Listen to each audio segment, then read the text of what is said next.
Tout de suite, Working progresse chaque jour avec Jérémy Cléda qui m'accompagne. Bonjour Jérémy, vous êtes le cofondateur de Welcome to the Jungle. À la rencontre d'entreprises, de start-up, commençons par l'entreprise que vous allez nous présenter. Aujourd'hui, on parle de la marque employeur. Alors c'est très corporate, ça touche aux stratégies RH à l'intérieur, mais c'est aussi l'image de l'entreprise. Oui, exactement. On parle tout le temps de marque produit. D'ailleurs, parce qu'on la voit tous les jours. On parle rarement de marque employeur, pourtant c'est un sujet clé pour attirer et retenir les talents. Et vu le contexte actuel, c'est intéressant de se demander comment cette marque employeur vit dans une période de crise. Et donc, j'ai proposé à Agnès Duroni, qui est la fondatrice d'ADVA, de venir nous parler de tout ça. Agnès, ADVA, vous accompagnez les entreprises sur ces sujets de marque employeur, mais aussi sur les sujets de capital et de développement humain. Donc vous, comment déjà vous définiriez ce sujet de marque employeur et comment elle vit aujourd'hui? Alors, marque employeur, je l'ai redéfinie il y a quelques années à travers 3 dimensions. La première, c'est l'identité, ce qu'est l'entreprise, réellement, sa culture, ses valeurs, puisque toutes les entreprises sont vraiment uniques. Et ensuite, avec 2 dimensions, donc l'interne, en particulier toutes les politiques RH à travailler, et puis la dimension externe avec tous les enjeux de réputation et de e-réputation. Alors aujourd'hui, cette marque employeur, elle est d'autant plus à travailler qu'on vient tous de se déconnecter pour les raisons que vous connaissez dans le cadre hélas, du Covid. Enfin, tous déconnectés, oui, plus ou moins. Plus ou moins. C'est vrai, vous avez raison, il y a des métiers... ou trop connectés. On s'est trop connectés, il y a plusieurs cas de figure, mais c'est vrai que soit on a été déconnectés, en tout cas, de la relation humaine, pour ceux qui n'avaient pas des métiers de première nécessité, hein, évidemment. Aujourd'hui, il faut remettre encore plus ce lien social, ce capital humain, en tout cas, qui... ADVA arrive dans l'entreprise. Vous arrivez, vous faites quoi? Moi, je vous comparais un peu à un médecin. Vous prenez le stéthoscope, vous faites un diagnostic. C'est ça. Et vous voyez où l'entreprise réagit mal, les points faibles. Puis ensuite, vous vous expliquez la stratégie que vous allez développer.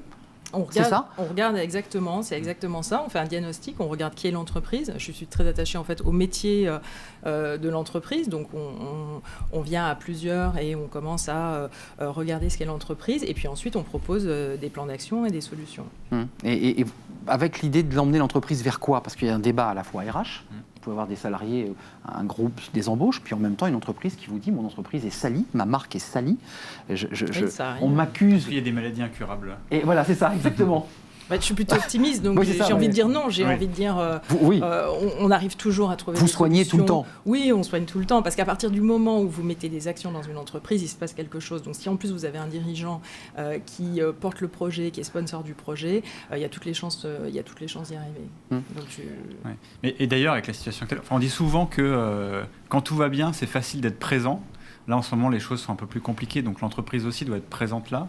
Comment faire justement pour que l'entreprise elle arrive à accompagner ses salariés dans des périodes plus difficiles? On parle parfois de plan de licenciement, enfin, la situation elle est compliquée.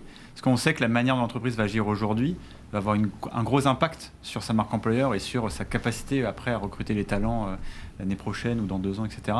Comment faire pour gérer ça au mieux? Qu'est-ce que vous leur conseillez? L'entreprise, donc, elle a vécu des choses différentes. Il y a eu des entreprises qui ont très bien vécu la crise du Covid, qui ont même fait plus de croissance que l'année dernière. Dans certains secteurs. Il y a des secteurs qui, hélas, sont en grande difficulté, comme le tourisme, l'hôtellerie, où là, tout est profondément ralenti. Et puis, il y a des secteurs où, hélas, il va y avoir des plans sociaux, voire des fermetures d'entreprises. Donc, en fonction de ça, déjà, les conseils sont différents. Malgré tout, dans tous les cas de figure, peut-être le conseil qu'on pourrait donner, c'est que le dirigeant prenne la parole. Après cette crise-là, où tout le monde l'a vécu plus ou moins bien, plutôt moins bien de ce que j'entends dans les entreprises aujourd'hui. Pour parler de son entreprise, prise de parole, peut-être pour tout simplement reformuler les choses, dire ce qui s'est passé. Est-ce que ça s'est bien passé? Est-ce que ça s'est mal passé? Même dans tous les cas de figure, si vous fermez l'entreprise, il faut expliquer aux salariés. Bien sûr. De la pédagogie, donc. De la pédagogie, à la fois en interne mais et en externe. Peut-être tout simplement, moi je crois beaucoup aux fondamentaux. Je crois qu'il faut revenir à des choses simples et basiques. Le dirigeant prend la parole, il explique. Si vous êtes dans une phase de croissance, j'ai envie de dire c'est magnifique. Il a que des choses positives à raconter. Et alors là, c'est vraiment une très très belle opportunité pour réunir ses collaborateurs. Si c'est une situation plus complexe, il faut partager ça aussi avec des collaborateurs qui à un moment donné vont vous aider aussi à remonter la pente. Et si vraiment c'est le cas le plus dramatique, vous fermez, la vie continue, malgré tout. Vous allez peut-être revoir vos collaborateurs, ils vont parler de vous. C'est ça qu'on raconte d'ailleurs quand une histoire d'entreprise se termine. Des années après, on parle très rarement de chiffres.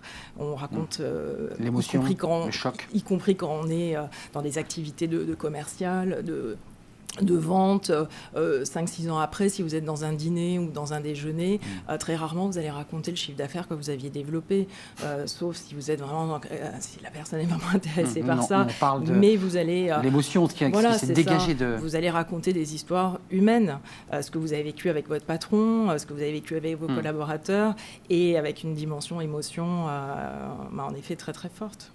C'est vrai que ce qui ressort en tout cas de ce que demandent les gens, c'est... plus de transparence et de sincérité en fait dans les discours. Et ça, comment vous... je pense qu'il y a certains dirigeants qui se disent c'est pas forcément... Un peu embarrassé avec ça. Oui. Qu'est-ce que je fais encore plus quand c'est compliqué. Comment vous les accompagnez pour franchir ce cap?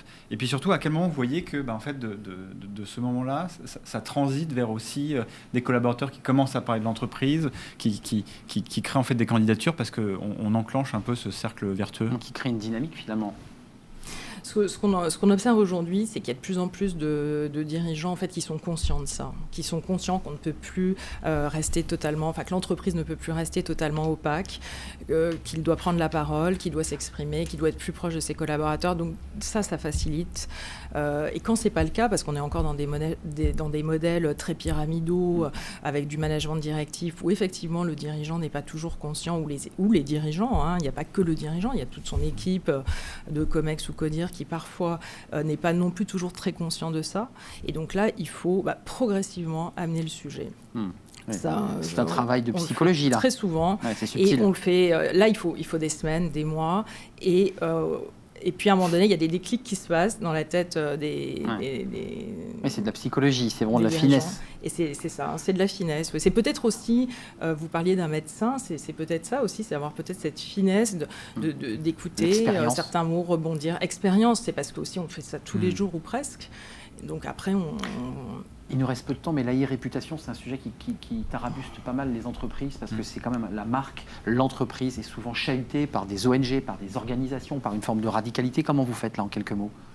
Donc c'est vrai qu'on ne peut plus se cacher en fait, derrière tout ça. Tout est devenu, on est dans un monde qui est complètement transparent. Une fois de plus, revenons à des choses basiques. Écouter ses collaborateurs. La réponse est souvent dans ses équipes. Parce que quand vous parlez d'ONG, etc., ou de crise, je ne sais pas si vous faites allusion à des bad buzz, mais... par exemple.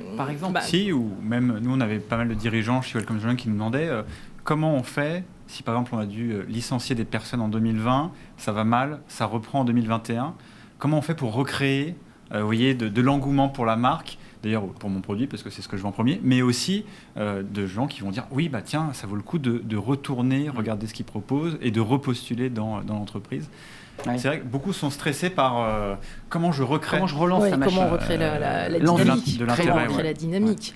Une fois de plus, en écoutant ses collaborateurs, en imposant peut-être moins de choses. On a beaucoup parlé de télétravail, donc peut-être en faisant en sorte que le télétravail va être souhaité plutôt que imposé, parce que si vous imposez du télétravail à tout le monde, même si c'était quelque chose qui avait été plutôt bien perçu au début de la crise, dès qu'on commence à dire voilà maintenant ça va être comme ça, parce que économie de locaux, etc., c'est toujours moins facile. Le télétravail. C'est moins facile à intégrer. Ouais, on en parle tellement. Merci d'être venu avec nous. Je précise que ADVA, ça veut dire la vie. C'est la vie. La vie.